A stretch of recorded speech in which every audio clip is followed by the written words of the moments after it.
नमस्ते दोस्तों, old is gold में आपका मैं स्वागत करता हूँ। स्वास्थ्य संबंधी चिकित्सा के अंदर आज का जो मैं वीडियो आपको दे रहा हूँ, मैंने अब तक जितने भी वीडियो दिए हैं उन सबसे श्रेष्ठ वीडियो आज का है। जो इसको पूरा सुन लेगा वो दांतों के तले अंगुली दबाए बिना नहीं रहेगा, और जो नहीं सुनेगा तो यूँ मान के चलो कि उसको वो बहुत घाटे में रहेगा। अब मैं आपको एक बात बताता हूँ कि जब कोई दवा काम नहीं करती, महंगी से महंगी हीरा बसम, सस्ती से सस्ती घरेलू उपाय, तो आदमी को क्या करना चाहिए? आदमी को जीने का अधिकार है, आदमी को सेक्स करने का अधिकार है। मैं आज आपको 2-3 इस तरह के नुस्खे बताऊंगा और एक आश्चर्यजनक बात नुस्खों के अंत में बताऊंगा, क्योंकि आप भाग जाते हैं इसलिए। अब पहले मैं आपको नुस्खे बता देता हूँ, खूब ध्यान से सुनना। मेरे पास जब तक पक्का सबूत और प्रूफ ये नहीं होता है तो मैं कभी 2 शब्द भी नहीं कहता। देखो, जो गुप्त रोग है, गुप्त रोग के अंदर अब ये अलग अलग श्रेणियां कर दी गई। स्वप्न दोष अलग कर दिया, धात पड़ना अलग कर दिया, जल्दी संकलित होना अलग कर दिया। जो पुराना आयुर्वेद है वो एक ही शब्द बोलता है, गुप्त रोग। गुप्त रोग का मतलब किसी को बताया नहीं जा सकता।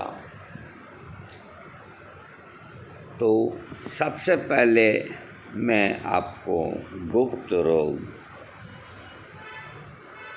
इसका मैं आपको बताता हूँ।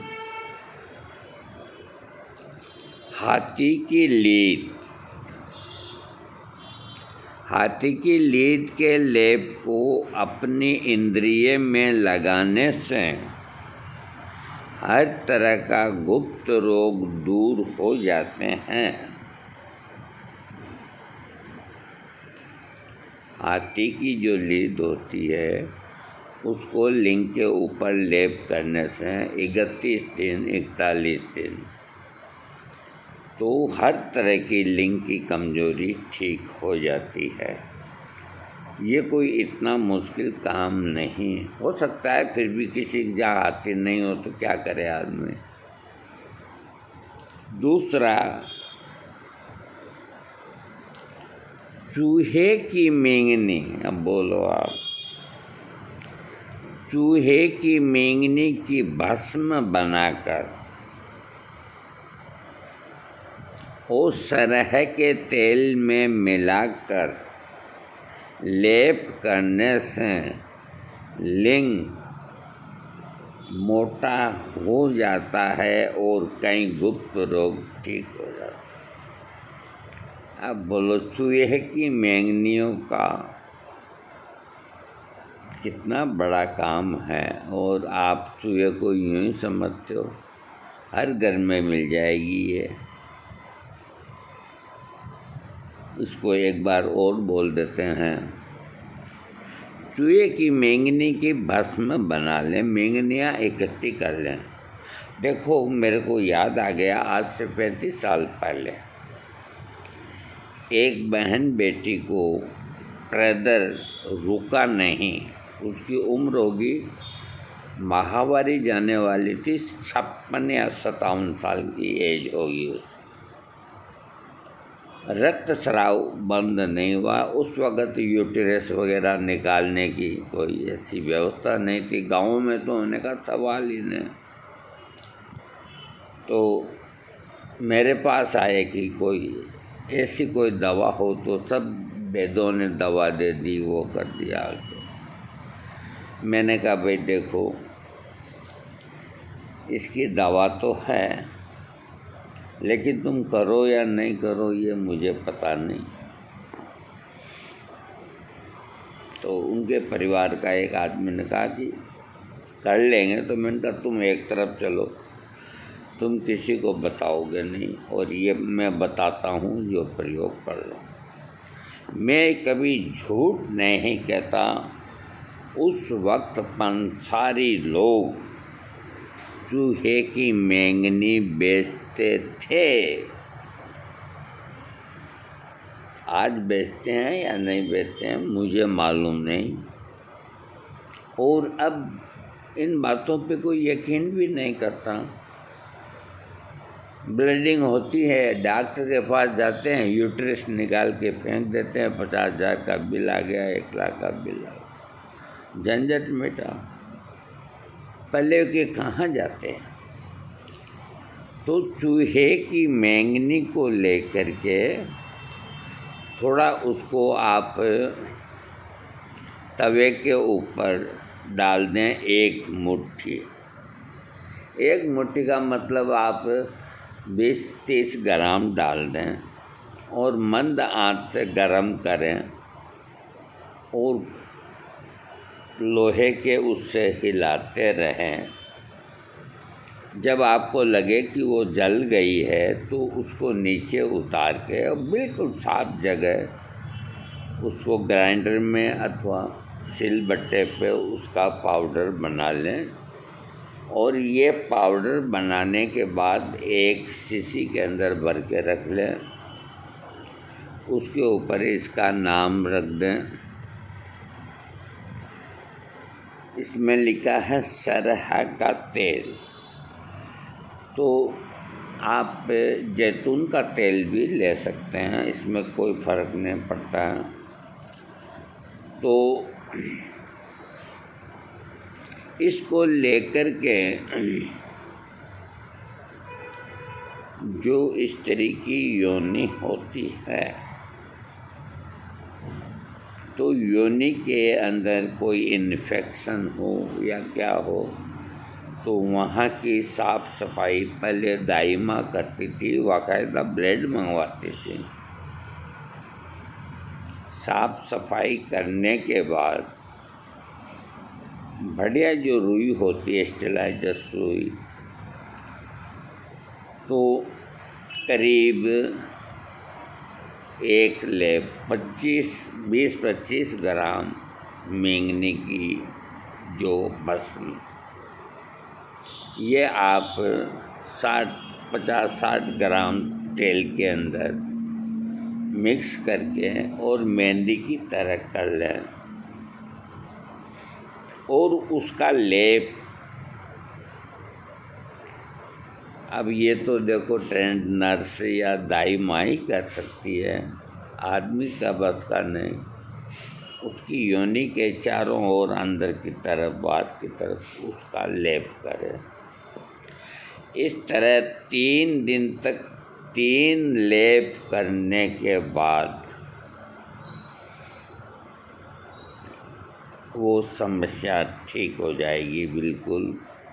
जो ज़्यादा ब्लीडिंग होती है वो ख़त्म हो जाएगी। और अगर ऐसा नहीं करते हैं, ये लेप एक काम और करता है। तो चूहे की मेंगनी को ला करके न गर्म करनी न ठंडी करनी, उसका पाउडर बना लें। और पाउडर बनाने के बाद 1 इमली के बीज जितना सुबह इतना ही रात को मुंह में डाल के बकरी का दूध स्त्री को 3 दिन तक पिलाएं, तो उसकी ब्लीडिंग बंद हो जाएगी। अब इसी चूहे की मेंगनी की जो भस्म आप बनाएंगे, तो इसका लेप जब स्त्री की योनि को ये संकोचित करता है और सही कर देता है, तो पुरुष अपने लिंग के ऊपर इसका लेप करें 21 दिन। उसके बाद मेरे से बात करें। अब कितना सरल बताया है मैंने आपको। आती तो नहीं मिलते, बाकी चूहे की मैंगनी मिल जाएगी। तो ये आराम से हैं, कोई रिस्क नहीं है। चूहे की मैंगनी को पीस के जला करके उसकी खाक बना के और जैतून के तेल में मिक्स करके रात को ऊपर लेप कर लें, सो जाएं, सुबह साबुन से धो लें। 21 दिन करके मुझे बात तो बताए। हाँ, अब मैं आपको अभी और कुछ बताऊंगा कि ये तोहफा जिनके बाल उड़ जाते हैं गंजे भाई बहनों के, तो घोड़े की लीद, घोड़े सब जगह मिल जाते हैं, घोड़े की लीद, उसकी भस्म बना लें आप। चूहे की मैंगनी की तरह ही घोड़े की लीद की भस्म बना लें। उसको भस्म बनाने का तरीका मैं आपको बताता हूँ। घोड़े की लीद ला करके और उसको घंटे 2 घंटे के लिए आप 2 घंटे के लिए मात्र खुली हवा में इसमें रख दें, हल्की धूप में। उसके बाद तवे पे डाल के मंद आंच से वो उसमें पानी जो भी होगा वो सूख जाएगा और इस लीद की भस्म बन जाएगी। भस्म बनने के बाद वही पाउडर बना के और रख लें। और जिनके बाल झड़ते हैं अथवा गंजे हो गए हैं अथवा कंघी के अंदर आते हैं, तो वो अपने मनपसंद के तेल के अंदर इस भस्म को मिला लें। जैसे 10 ग्राम ये घोड़े की लीद की भस्म, 10 ग्राम, 50 ग्राम जैतून का तेल। मैं तेल में सबसे श्रेष्ठ तेल जैतून के तेल को मानता हूँ, क्योंकि बाहर से आता है, शुद्ध आता है। यहाँ अगर आप तिल का तेल ले सकते हैं, कोई दिक्कत नहीं। तो ये तेल रोज़ सिर में लगाने से बाल भी आएंगे, बाल झड़ना भी बंद होंगे और कोई खर्चा नहीं, फोगट का इलाज। और आप जितने बाज़ार के तेल खरीदते हैं, सबसे सस्ता तेल ये घोड़े की लीद की भस्म बना के तेल के अंदर डाल के मिक्स करके और जब भी सिर के लगावें 10 झटके दे करके लगावें। ये प्रयोग आप कर सकते हैं। अब एक मैं आपको और टोटका बताता हूँ। दूसरा एक सरल उपाय और बताता हूँ कि घोड़े की लीद से तैयार तेल अगर आप अपने घर पे नहीं बना सकते तो बंदा आपको पेश करेगा, लेकिन अभी नहीं, 15 दिन बाद। आपको कुछ भी नहीं करना, आपको तेल मिलेगा। किसका तेल मिलेगा? घोड़े की लीद की भस्म का तेल बना हुआ आपको। आप कहेंगे तिल के तेल में दे दो, तिल के तेल में। आप कहेंगे जैतून में दे दो, तो जैतून। तीसरा तेल मैं काम में नहीं लेता, ये मैं आपको उपलब्ध करा सकता हूँ। अब एक टोटका और, ये कम बात नहीं है। अब आप कहाँ से लाएंगे, कहाँ तवे पे घर में औरतें पूछेगी ये क्या कर रहे हो, घर से बाहर निकलो, तुम्हारा दिमाग खराब हो गया, वो हो गया। ये मैं आपको, मैं लेबल लगा हुआ आपको फर्स्ट क्लास चीज़ दूँगा। और आयुर्वेद में जो चीज़ें मैं बता रहा हूँ इनका जिक्र है। एक टोटका है कि घोड़े की पूँछ का बाल घर के सामने के गेट में अगर आप लटका देंगे तो मच्छर वगैरह इस तरह के कीट नहीं आएंगे।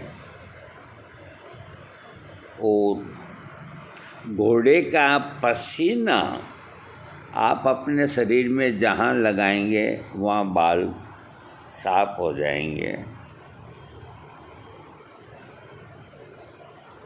अब मैं आपको बताता हूँ, हाथी की लीद को चांदी के ताबीज में भर लें। ये ताबीज़ जिस बड़े के गले में पहनाया जाएगा उस पर किसी भी प्रकार की नकारात्मक ऊर्जा का प्रभाव नहीं होगा, यानी कि बच्चों के कोई के नज़र नहीं लगेगी। बिच्छू का जहर उतारने के लिए टोटका अष्ट धातु की अंगूठी थोड़ा सा गर्म करके और डंक वाली जगह लगाने से बिच्छू का जहर उतर जाता है। कड़वे नीम के पत्ते या कसौंदी के पत्ते, इनको पानी के अंदर भांति भांति चबाकर बिच्छू द्वारा काटे गए व्यक्ति के कान में फूंक मार दे, जहर उतर जाएगा। बिच्छू द्वारा काटे गए व्यक्ति के 27 से 1 तक उल्टी गिनती गिनवाने मात्र से जहर उतर जाएगा। ये आपसे नहीं होगा, इसको छोड़ दीजिए। अब मैं आपको, अभी आप जाना नहीं, वीडियो की चिंता नहीं करें। अब सांप का आजकल कोई काट लेता तो हॉस्पिटलाइज करना चाहिए। हाँ, अगर किसी को कोई चीज़ में कामयाबी जल्दी चाहिए तो भेड़ की ऊन के कंबल पर बैठकर साधना करने से शीघ्र सफलता मिलती है। और जिन लोगों के कमर के अंदर दर्द होता है, हालांकि अब ये चीज़ें नहीं मिलती हैं, हमेशा ही जिनके कमर में दर्द होता है, तो जैसे आप मोटरसाइकिल चलाते हैं तो मोटरसाइकिल के ऊपर भेड़िए की चमड़ी, उसकी खाल को बिछा के उस पर बैठ करके आप चलाएंगे तो आपकी कमर का दर्द चला जाएगा। पहले जब मोटरसाइकिल नहीं हुआ करती थी तो उस वक़्त घोड़े के ऊपर भेड़िए की खाल रख करके और वो लोग युद्ध करते थे, उनकी पीठ के अंदर दर्द नहीं होता था। अब मैं आपको बताता हूँ, घर के अंदर कोई तरह का कलेश वगैरह ये हो तो शनिवार को कबूतर की भींट का धुआं घर में करने से घर के कलेश शांत हो जाएंगे। अब वो कितना सरल नुस्खा है। अगर संतान होने में बाधा है, संतान नहीं हो रही है, और या फिर होती है जो रोगी होती है, तो उस स्त्री को नियमित रूप से भोजन करने से पहले गाय के लिए खाना निकाल दे, 1 चपाती या 2 चपाती, फिर भोजन अगर करे गाय को खिला करके, तो इस समस्या से छुटकारा मिल जाएगा। अब अंत में मैंने जो कहा था, मैं एक बात आपको रहस्य की बताऊंगा, तो वो सुन लीजिए आप। आयुर्वेद कहता है कि आदमी शतायु होता है। शतायु का मतलब 100 साल की उम्र का होता है। तो अब आजकल 50-60 के अंदर ही कहीं बीमारियां लग जाती है और सब बातें 35-40 साल के लड़कों पर सब औजार पाते ढीले हो जाते। तो मैंने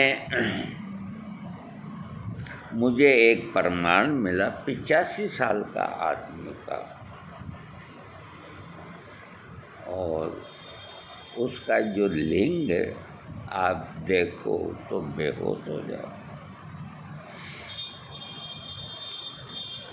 अगर वो आदमी मुझको मिल जाए तो मैं उसको है जो इनाम दूँ, वो इंडियन है, वो साउथ अफ्रीकी नहीं है, ये मैं पहले बोल देता हूँ।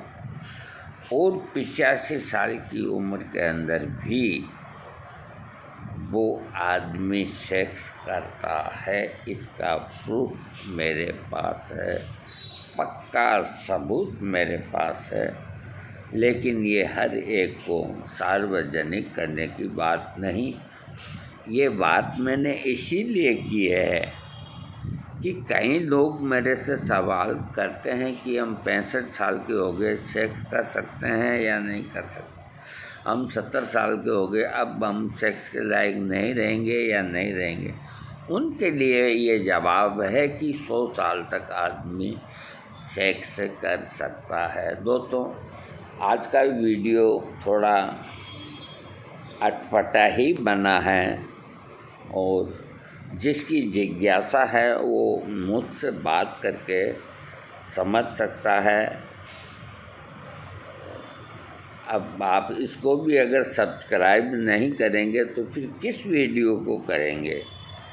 21 मिनट 34 सेकंड तक मैं आपके सामने कंटिन्यू बोला हूँ, उसकी तो थोड़ी वक़्त करो। मेरी उम्र 76 साल की है दोस्तों।